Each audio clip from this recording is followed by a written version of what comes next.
கூகுளை வந்து சர்ச் பண்ணி பாருங்கள். இலுப்பை மரத்துடைய மருந்து வகைகள் அப்படின்னு போட்டிங்கன்னா கூகுளை உங்களுக்கு வந்து அதுக்கு கொடுப்பாங்க. சித்தர்களுடைய வாக்கியத்தில் இந்த இலுப்பை மரத்துக்கு மிகப்பெரிய ஒரு மகத்துவத்தை வந்து சொல்லியிருக்காங்க. அப்போது அந்த இலுப்பை மரத்துக்கு அருகில் இருக்கக்கூடிய கருப்பசாமியுடைய பெயர் தான் இலுப்பையடி கருப்பர். உங்களுடைய பகுதியில் இலுப்பையடி கருப்பர் இருக்கிறாங்கன்னு பாருங்கள். பார்த்து நான் சொன்ன மாரி அச்சனை மலர்கள், கன்னி லக்னக்காரங்கள் அச்சனை மலர்களாக சொல்லக்கூடிய கனகாமரம், சம்மங்கி, இந்த மலர்களை கொண்டு நீங்கள் அர்ச்சனை பண்ணலாம். இல்லை எனக்கு காதல் தனிப்பட்ட காதல் வசியம் என்ன பண்ணால் நான் சொல்லக்கூடிய நீல காக்கராட்டை பூ, கருப்பு குவளை, நீல அரளி, இந்த பூவை கொண்டு நீங்கள் அர்ச்சனை பண்ணால் காதல் வெற்றி அடையுமா? நிச்சயம் வெற்றி அடையும். சரி, இந்த காதலுக்கு மட்டும்தான் கருப்பசாமி வந்து உதவுவாரா?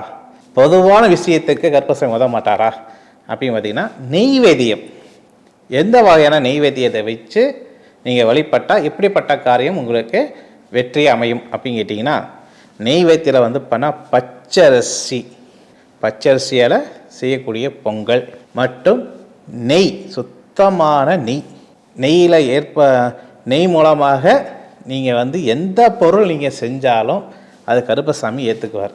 அதாவது எச்சில் படாமல் நெய்வேத்தியத்தோட நீங்கள் எந்த பொருள் நீங்கள் செஞ்சாலும் கருப்பசாமி உங்களுடைய மனக்குருதி ஏற்றுக்குவார். அப்படி ஏற்றுக்கப்புறம் அவர் உங்களுக்கு எப்படிப்பட்ட பலன் நல்லபடியாக அமைச்சு கொடுப்பார்?